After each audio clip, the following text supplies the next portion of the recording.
Вітаю, налаштовуємо DC-DC перетворювач ось такого типу. Кодове ім'я HV613. В нього є особливість. Він може бути сконфігурований за допомогою перемичок, не тільки за допомогою потенціометру. Зауважте, за замовченням використовується остання перемичка, замкнута на платі, регулятор потенціометру. Її треба перерізати. Для цього можемо використати звичайний канцелярський ніж.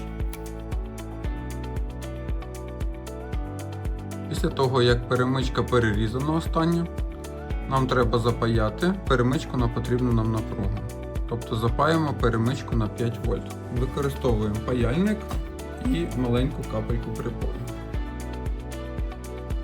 Перемичка запаяна. Можна перевіряти напруги. Під'єднаємо ось такий акумулятор на вхід.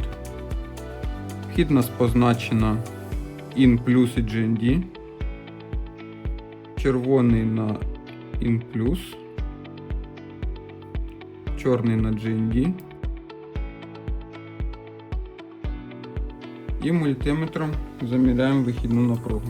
Мультиметр повинен бути в режимі заміру постійного струму. Так, напруга у нас 5,16 вольт.